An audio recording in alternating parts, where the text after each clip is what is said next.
Cervical cancer పట్ల ప్రతి మహిళ అప్రమత్తంగా ఉండాలని, ఇది దేశంలో అత్యంత వేగంగా వ్యాప్తి చెందుతోందని surgical oncology doctor B Sandeep అన్నారు.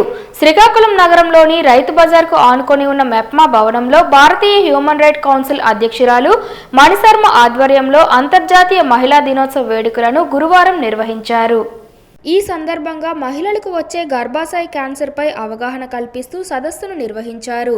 ఈ కార్యక్రమానికి ముఖ్య అతిథిగా పాల్గొన్న డాక్టర్ సందీప్ మాట్లాడుతూ, సాధారణ పాప్ టెస్టులు గర్భాశయ ముందస్తు సమస్యలను గుర్తిస్తాయన్నారు. కాబట్టి గర్భాశయ క్యాన్సర్ను నివారించడానికి ఇవి తప్పనిసరి అని, 21 సంవత్సరాలు దాటిన ప్రతి మహిళ సాధారణ పాప్ పరీక్షలు సంవత్సరం వారీగా చేయించుకోవాలని సూచించారు. హెచ్పివి 17 ఏళ్లు దాటిన ప్రతి మహిళ తప్పనిసరిగా వేసుకోవాలన్నారు. తద్వారా సర్వికల్ క్యాన్సర్ బారిన పడకుండా రక్షణ కల్పిస్తుందన్నారు. భారతీయ హ్యూమన్ రైట్ కౌన్సిల్ అధ్యక్షురాలు మణిశర్మ మాట్లాడుతూ, మహిళలకు వారి హక్కుల పట్ల అవగాహన కలిగి ఉండాలని సూచించారు.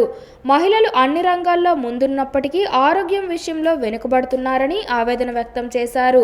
దేశ ఆర్థిక ప్రగతికి ప్రణాళికలు రచిస్తున్న ఆర్థిక మంత్రి నిర్మలా సీతారామన్ కూడా ఒక మహిళ అన్న విషయం మనం మననం చేసుకోవాలన్నారు. ప్రతి కుటుంబంలో మహిళే ఆ ఇంటికి మహారాణి అని, సమస్యలను ఎదుర్కోవడంలో మానసికంగా, శారీరకంగా దృఢంగా ఉండాలని తెలిపారు. లయన్స్ క్లబ్ శ్రీకాకుళం హర్సవల్లి అధ్యక్షులు వావిపల్లి జగన్నాథ్ నాయుడు మాట్లాడుతూ, ప్రాచీన భారతీయ సంస్కృతిలో భాగంగా స్త్రీ పురుష వివక్షతను రూపుమాపాల్సిన అవసరం ఉందన్నారు. ఈ కార్యక్రమంలో డాక్టర్లు CH Mounika, Sheikh Maharaj, gynaecologist doctor Padmavathi, BHRC working president Soujanya, Narmaja తదితరులు పాల్గొన్నారు.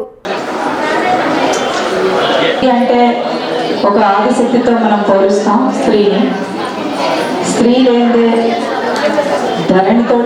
ధరణే స్త్రీ. కాబట్టి అంతటి మహోన్నతమైనటువంటి శక్తులు మనలో ఉంటాయి. ఆ ఓపిక, ఆ స్థైర్యం, చేయగలిగేటువంటి క్యాపబిలిటీస్ 100 చేతులతో ప్రతి స్త్రీ ఉంటుంది. ఒక మగవాడు ఎన్నో తన పనే తను చేసుకోగలడు, కానీ స్త్రీ అన్నది అన్ని రకాలుగాను అన్ని రంగాల్లో కూడా ఇప్పుడు ఎన్నో ముందుకు వెళ్తున్నటువంటి రంగాల్లో స్త్రీలు ఉన్నారు.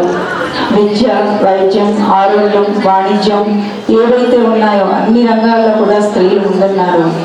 దానికి నిజంగా మనం అప్రిషియేట్ చేయాలి. మన దేశాన్ని ముందుకు నడిపిస్తున్నటువంటి నిర్మలా సీతారామన్ గారు క్రమశిక్షణతో కూడినటువంటి ఆర్థిక ప్రణాళికలను కూడా పెట్టి మన దేశాన్ని ముందుకు నడిపిస్తున్నట్టు స్త్రీలు ఎంతో మంది ఉన్నారు. నిర్మలా సీతారామన్ గారు కూడా ఒక దేశాన్ని మనం చూసారు, ఎంత ఆర్థిక బడ్జెట్ ఎంత చక్కగా ప్రవేశపెట్టారు.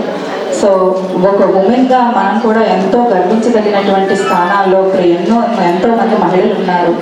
ఈరోజు మన కుటుంబానికి మనమే ఒక రాణులు. మన కుటుంబం మనం లేనిదే మన కుటుంబం లేదు.